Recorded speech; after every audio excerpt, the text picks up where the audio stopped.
Hey guys, welcome back to my channel and thank you so much for watching. In today's video, I'm going to be showing you how I made this Toothless themed cake from How to Train Your Dragon.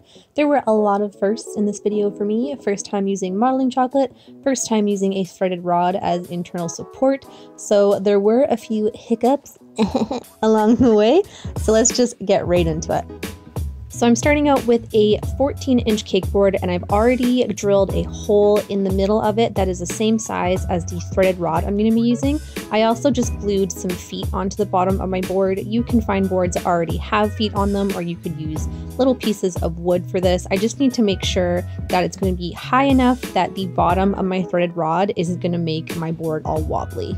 So I'm putting that threaded rod into the hole, and then on the other side there, I'm putting a washer, a locking washer, and a nut.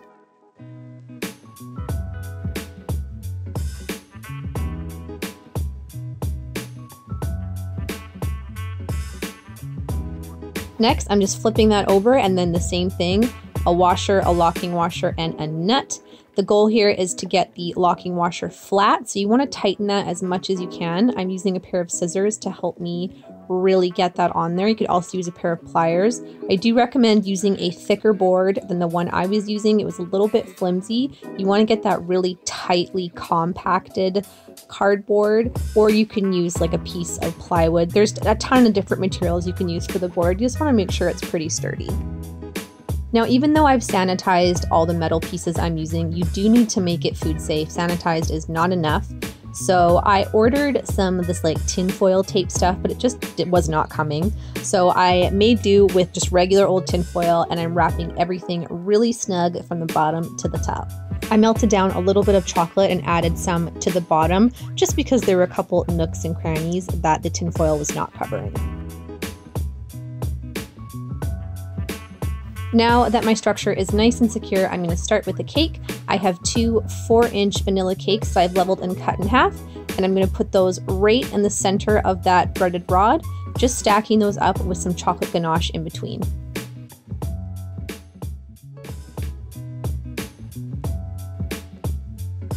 This is going to be a small cake, you guys. Keep in mind, this was just for tutorial purposes. If you want to make a larger cake, all you have to do is scale it up and bake off larger rounds. There is nobody around here to eat these cakes except for me and my family. And trust me, we have all eaten enough cake for like 10 lifetimes.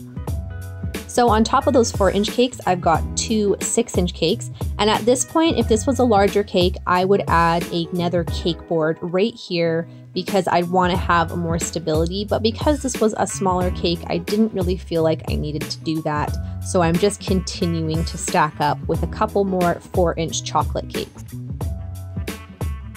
So because I'm a visual person, at this point I wanted to start carving just to get a better idea of where I was at. I was rounding out the top, and I also just did a little bit of shaving on the bottom as well. Toothless has a pretty narrow little bum and a bit of a broader chest, so that's what I was going for. When I was happy with the shape, I slapped on a thin layer of my chocolate ganache as a crumb coat.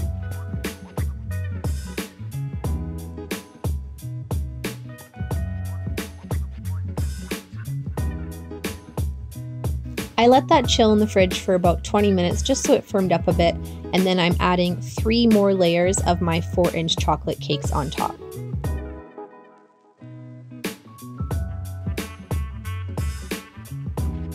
I'm going to carve out his neck now, just a little more narrow at the top. P.S. my chocolate cakes were chilled, they're not crazy dry.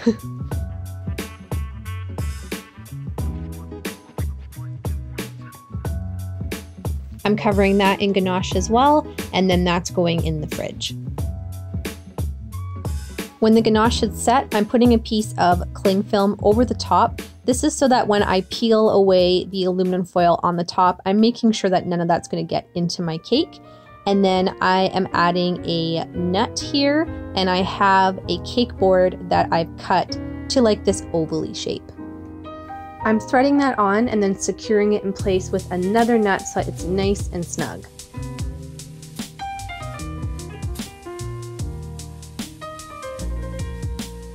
Once it was secure, I made sure to go back in and re-wrap everything with that aluminum foil.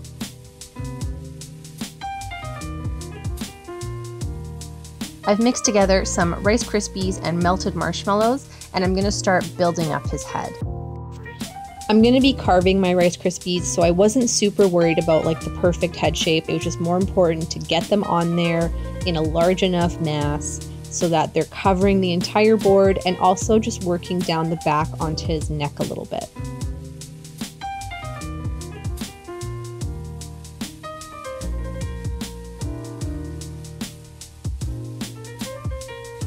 I'm using a cake pop dough for his limbs. I've rolled out really long pieces for his arms, and then he's gonna be sitting so his back legs are just tucked at the side.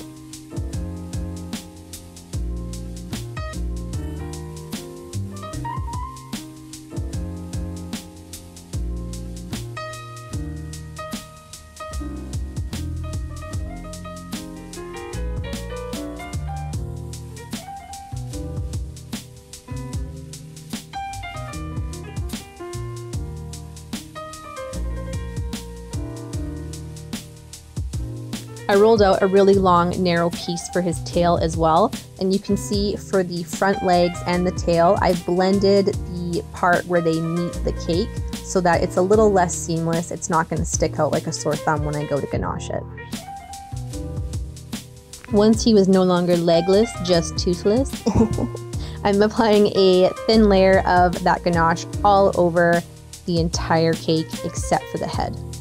This was the final layer of ganache I was applying because I knew my modeling chocolate was going to be doing most of the work of smoothing everything out, but I still did try my hardest to smooth it out as best I could.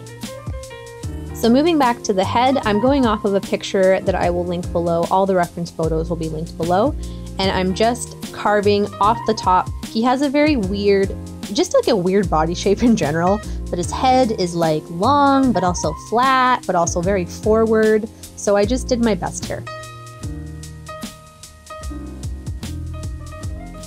So now I'm going to start building up the facial features with some modeling chocolate.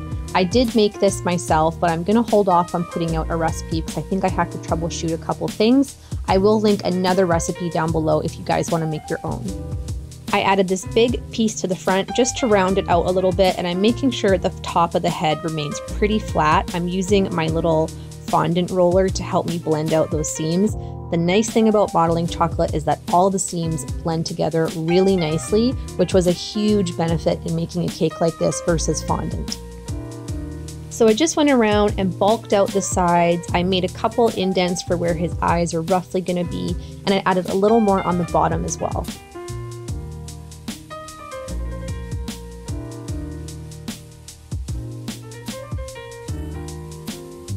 Again, I'm just using my fondant roller to help me blend the seams together as I'm adding more pieces, and I'm adding another thick piece right on the front to help me build out where his nose and mouth are going to go.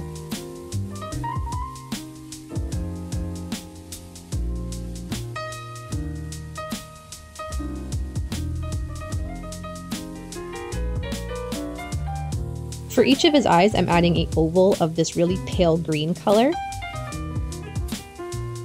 And then another oval shape in each one for his pupil. I was trying to make one of the eyes a little bit bigger than the other one just because Toothless always has this cute, like, whimsical, kind of like, what are you doing look on his face. So I was trying to capture that.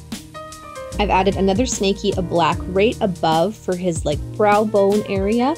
And then I'm using the end of one of my clay modeling tools to help me blend those seams up and down.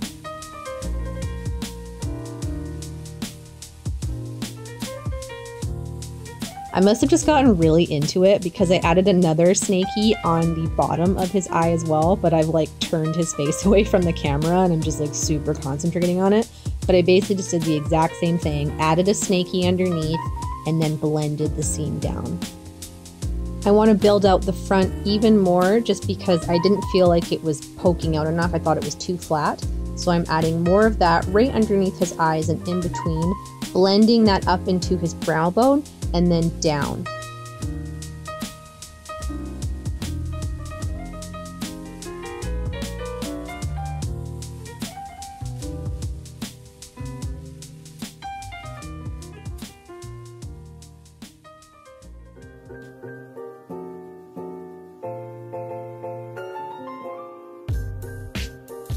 Using my little clay tool, I'm marking in his nostrils on either side. He literally just has like 2 lines, so it's nothing too complicated. I gently traced out the rough line of his mouth and then went back in to deepen it. I really wanted him to have like a little bleppy tongue, so with my X-Acto knife, I'm carving out just the very middle so his mouth is open. You can get like a reptile textured mat, but I didn't have one, so to make do, I'm using this like anti-slip stuff I always put underneath my cake boards, just pressing that gently. And then I took a straw and kind of crimped up the end a bit, and I'm using that to create like a larger scale effect. I've inserted 2 wooden skewers into the back of his head and then placing on these shapes for his ears. It's like a long tapered shape that's blunted at the bottom. I really struggled to not make them look like rabbit ears for some reason. It took me like 4 tries. I've added another piece between the ear and the head, just blending it up and down. And then while my modeling chocolate is still soft, I'm going in with that texture mat and straw again. He's got 2 more little horn type shapes in between his ears, so I'm adding those down and then just blending them into the head. I'm adding another piece on the back of the head, and I did let my cake sit in the fridge for a bit because I do want to blend that down, and the ganache is still just soft. It's not as hard as modeling chocolate, so you want to have a very light touch with this step.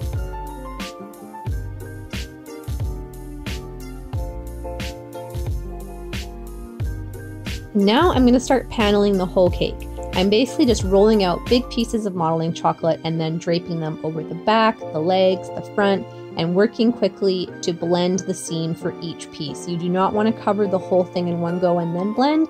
Blend as you go, trust me. It was a little bit hard to get into all the nooks and crannies, but I just added small pieces if I needed to. And at the end of the day, I thought it looked way better than I would have been able to achieve with fondant. So once the whole thing was covered, this is what he looked like.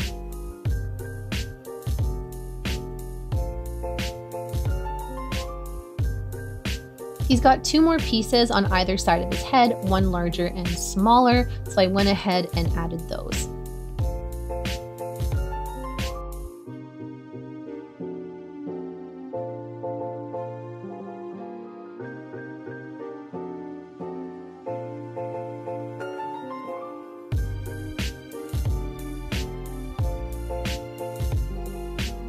I added a little oval of pink fondant for his tongue and then just marked a line in with my fondant tool. He's got a row of little spikes on the top of his head, so I've added those, and then I'm going to add a couple circles or just misshapen pieces of that modeling chocolate on his nose and the front of his mouth and his ears, just for like larger scales. He's got 4 claws on either side, so I've rolled out these teardrop shapes and tucked them in the front, and I'm also rolling out a really thin snaky of that modeling chocolate and draping it over the join. So for each of the wings, I've rolled out a piece of modeling chocolate in the rough shape that I'm going for, and then I'm using my fondant roller to indent the lines in the middle. I've got a couple different size circle cutters that I'm using just to create that shape at the bottom, and then I'm letting this dry pretty firm before I attempt to add it to my cake. While that sets up, I'm going to finish off the eyes. I'm going around the pupil with some straight up yellow food coloring, and then with a darker green shade, I'm going to go around the outside and just pull that color in.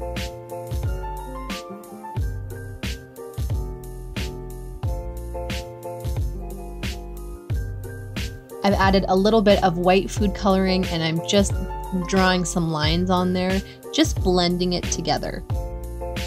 I dipped the back of my paintbrush into some white food coloring, and I'm dotting on the catch light.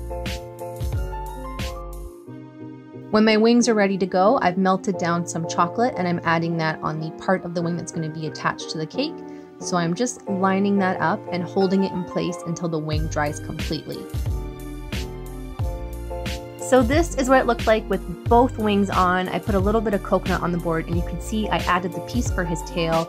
I went with Toothless before he got the alteration by Hiccup, just his regular black tail, and I cut out like a holly shape and then cut that in half and placed it on either side.